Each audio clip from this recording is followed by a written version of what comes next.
Welcome back to Travel Agency in a Year podcast with your host, Rachel Kay. We are on day 18 of building a travel agency that's sustainable for your lifestyle and how you want to do it. So, 365 episodes, trying to keep them all under 20 minutes. We'll see how that goes. Today's episode is all about connecting with your clients. So it is kind of a serial podcast, and we've been talking about consistency from your marketing messaging all the way through your service. So this episode is going to be some tips on maintaining a solid connection with your clients so that A, they want to come back and work with you, and B, they refer you all over the place.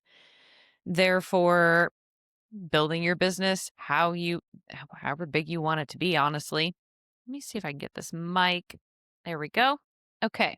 So, first of all, one size fits all is not an ideal approach, especially if you're a small travel advisor agency, business owner starting in travel. Yes, it's great to have templates, and I'm not saying like don't have templates, don't have automations. Those are very, very important. I'm talking more about like when you're interacting one-on-one with each client. Not everyone is going to understand exactly what you mean when you say something via email.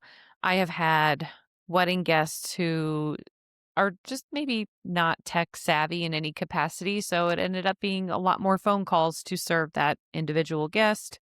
Sometimes their adult children have to get on the phone call with us so we can all be on the same page. That's not my standard MO, but sometimes you got to be flexible with how you approach managing your clientele. This also applies to your messaging in your newsletters, social media, networking events if you don't want to do social media, cold calling, client outreach for like repeat trips or anything like that. They all have different approaches and how you're going to communicate with them because obviously someone you don't know is not gonna, you're gonna need to communicate differently with them than you would a repeat client. Does that make sense? I say, does that make sense too much anymore? Okay. Another tip, be sure to respond to concerns. You're probably like, Rachel, this is all basics. Just in case. Do an analysis. Do you respond to any concerns that anyone has pre, during, post working with you? Do you come up with excuses? Do you try to, I don't know, say it was somebody else's fault kind of thing? Do you have an issue with taking accountability? Do you delay a response and then you don't flat out say, "Oh, okay, well, I had a death in the family. I apologize. It's been a delay in responding to your concerns." Something to that effect. Life happens. Um, but are you proving your dedication to their satisfaction or are you hiding when people have an issue with your service? Are you getting super defensive? That's not a good look, people. So you can admit when you have a fault and that like none of us are going to be perfect. That's okay. But are you proving that you're more concerned with them being as satisfied as possibly that you can possibly give to them and that you're dedicating to making sure that they enjoy their trip and enjoy their experience working with you? Or are you just saying, "Oh, it's not my fault. It's your fault. You didn't do this." Think about that. Okay. So most of us are typically like one-on-one service, especially if you do a lot of like FITs. Like you're primarily only communicating with the head primary person on each reservation. So it's very important to go above and beyond on a one-on-one basis when you can. And what does this look like? I know I've talked about this in past episodes, like under promising, over delivering. Yes, that's a good concept to have and keep in mind as you're serving your clients. You can also implement like customer loyalty programs. You can waive fees for repeat customers or clients. Like if they come back and do every annual trip with you forever, I do that. Like if it's a new client, I do ask for a fee. If it's like an intensive itinerary, I ask for a fee. But if it's someone coming back to me over and over and over again, I don't ask them for a fee because I know they're going to do business with me. And that's like a thanks for your loyalty. You can, back to the discounts for like customer loyalty or referral perks, you can offer gift cards if you know like a favorite store of theirs, for example. Be like, hey, thanks for referring this honeymoon, anniversary trip, family reunion, whatever it is. Enjoy this gift card from me. Another thing that you can do, if you're willing to, is offer to upgrade for each referral that they give you. Like, hey, I threw in free upgrade to your private transfers, or I threw in like a bottle of champagne for your transportation services. Or a lot of us, we can leave like gift baskets, chocolates, like chocolate covered strawberries, things like that in a cruise cabin or room on their arrival. We can ask the resort brands to leave a note and be like, hey, thank you from XYZ Travel. I know a lot of times the resort's like, this is a thank you from us. So you can do those types of things as well. I have a bunch of notes over here. Okay. Tip number 4, follow up. Follow up with people all the time, not just after the proposal, not just a welcome home email. Nobody likes to be ignored. Nobody likes to be forgotten about. I have been guilty of this myself, not seeing an email, like it just gets lost in the shuffle. I'm not going to lie, like in my travel agency and in Elevate with Rachel K, I've missed emails. Ugh, there's a number of reasons why that can happen. But I understand that can be very upsetting and it feels like that person is being ignored. When should you be following up with your clients? You should definitely follow up after consultation, whether or not they decide to work with you or they just kind of go silent. What is your process for following up post consultation? For me, in my travel agency with doing destination weddings, I often tell them on the consultation, hey, I'm going to send you this agreement. This is the process, steps moving forward. I know that you're interviewing other travel advisors for your wedding, and this is a very important decision to make. I'm going to give you 5 full business days. If I don't hear anything back from you within the 5 business days, I'll do one little follow up. And if you need more time, that's great. But if you've made a decision, just let me know. I'm not gonna be offended if you're like, I want to work with somebody else. It's fine. I'm not concerned about that. So what is your process for following up after consultations before you have them sign or like before you start the proposal process? What is your follow up timeline after you send proposals? What is your follow up after you send travel documents? Do you have anything like that? Like, hey, you're about ready to go. Here's some final tips and tricks. If you need to, I'm available for a call this week, or you can schedule a call with me using the link in my signature. Excuse me. Sorry about that. My throat is a little tickly today. That way you can review your final itinerary, travel docs with them, answer any other questions you may not have been able to cover in the final itinerary, and make a note for like the next time you have a trip like that, like here's some information I should add so that you don't have so many questions. And that's really how you start to get into like luxury level service, is anticipating the needs of your client before they even think about it. That's one big thing that I learned being a butler. Okay. And then coming back home, do you follow up? Like, when do you follow up after they return home?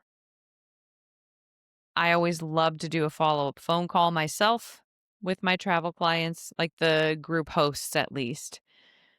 And I like to schedule it.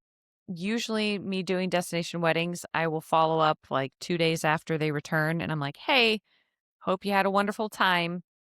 Let me know when the photographer has their gallery up. Would love to see it, and we can schedule a call. And they'll make the decision on whether or not they want to wait for their gallery to be ready to do a call, which typically can be minimum 2 weeks, or they'll be like, yes, let's do a call right away. And then I also like to follow up with clients just kind of at random.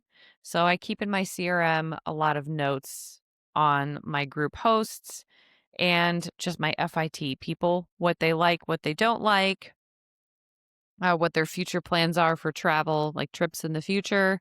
And I will follow up. For example, I have some honeymooners from 2020 that book their trip every year with me. They always try to make it a group and it never works. Every single time. Every single time. But they have a dream to go to Europe. Right now, they do cruises or all inclusive resorts every year. And they're like, I want this happening with Europe. This is our dream. And so for like a year or two, I've been saying, like, this is your approximate budget. This is what's going to look realistic for an itinerary for you with the time frame that I know you guys have available. And I'll just reach out usually in the fall of every year. And I'm like, hey, are you ready for this European itinerary for this next summer? Or are we going to stick to a resort or a cruise? Do we need to cut back a little bit on the time that you're going to spend or the budget so that you can get to Europe someday together? And I'll just randomly follow up with them. I said follow up so many times in the last like 3 minutes. I'm sorry. Follow up, follow up, follow up. Tip number 5, keep it personal rather than transactional, even with your group guests. If you haven't picked up on that with these first 4 tips, you do need to be a little bit more customized with serving your clients rather than super generic. Like, do you want to be Expedia or do you want to be you? Tip number 6, this one I like a lot, face-to-face interactions or phone call interactions.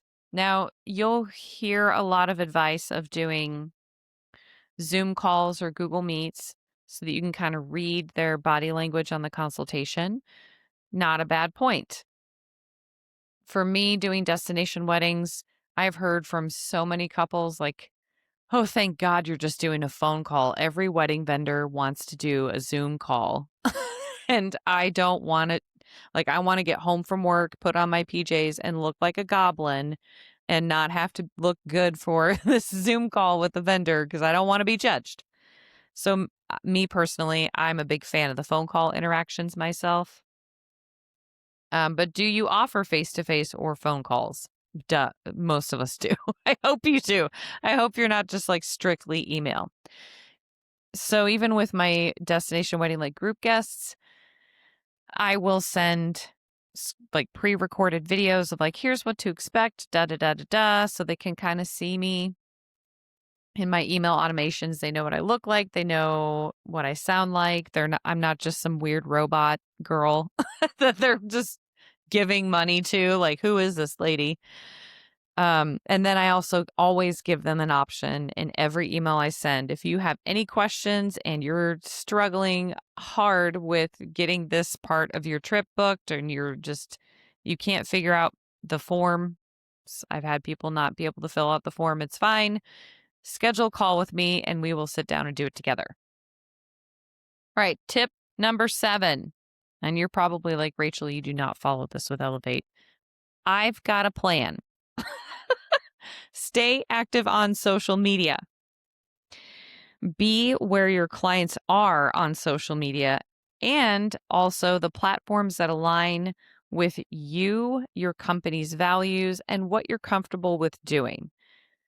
So, I've had some students in the Success Circle where we talk about their ICA, we talk about like what can be their marketing strategy, and I listen to them, and then I'm like, you're going to have to do short form video. You're going to have to do something out there, and you're going to have really crappy videos in the beginning, just like everybody else does. You just got to do it. But they're not comfortable with that. So then it's like, where else can they show up? Okay, so In that example, I recall the ICA being a destination wedding bride. And I was like, where do you imagine this person going when the idea of planning a destination wedding just stresses them out so much and they're sick of researching because you've got to be on that platform? And they were like, yeah, you're right. It's going to be like TikTok or Reels, or like shorts. It's short form video content. But is that something that you're comfortable with? Maybe they're on another platform as well. Maybe they're wanting to get out of the dopamine cycle of doom scrolling. And maybe they're on something where they want to have more long form written content. Or maybe they want like longer form video that's not like too much information, but a way for you to connect. So if you aren't, it's difficult because I know a lot of people are not comfortable with doing any kind of video content because they're like, I look weird. I don't feel comfortable being on camera. I feel weird. Listen, everybody feels weird about being on camera. You just got to go with it and just ignore the fact that you're like, my voice sounds weird and I look funny. It's fine. It's fine. Put yourself out there anyway. Okay, tip number 8, keep your clients in mind as you grow. So, if you have a huge influx of business all at once, which I've gone through that, it's going to really affect your service. Even if you're like striving so hard to make sure that your automations are in place and that you're doing everything for everyone, you will have like a big boom of business at some point. I'm not saying that you're going to be like a millionaire guaranteed or anything like that, but let's say you've only done like 5 trips a year your first year, and then all of a sudden you get 20 inquiries during wave season at the beginning of the year, and you're like, oh my gosh, this is so much. That can affect your service. Even a jump like that from 5 trips to 20 consultations in a short time frame can affect your service. So I want you to be okay with just like slow, steady growth. And I want you to be okay with communicating gratitude to everyone as you are growing.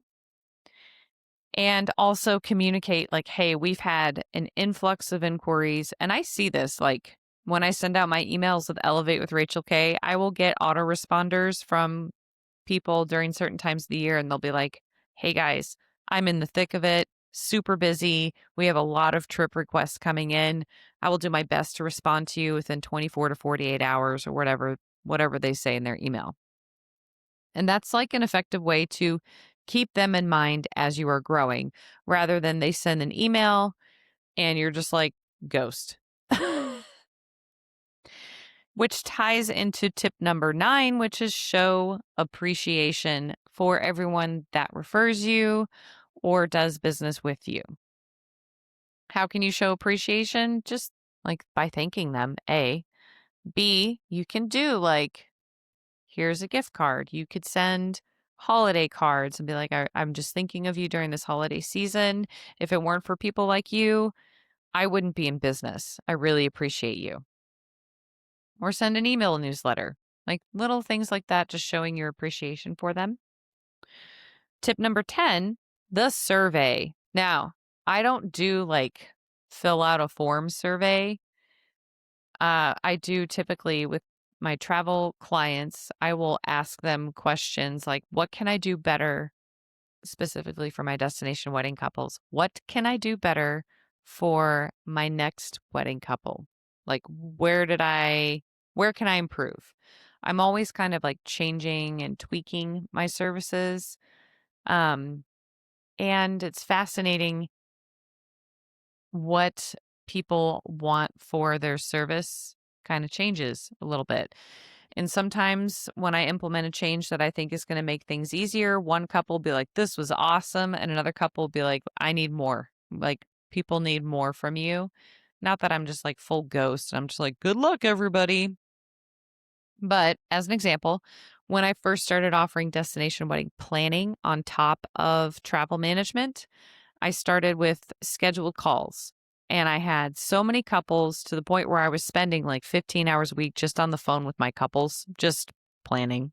And it turned into way too much time for me. And then I realized a lot of the couples would be like, hey, I'm on a vacation right now. We're not going to be here.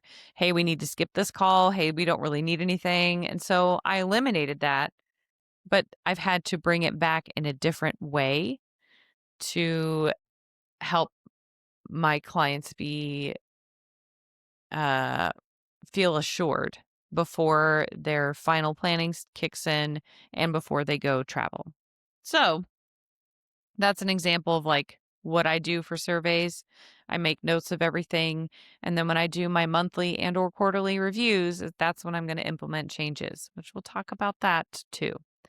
Thank you for sticking it out. Day 18. Barely made it over 20 minutes. And hope to see you tomorrow. Have a good day.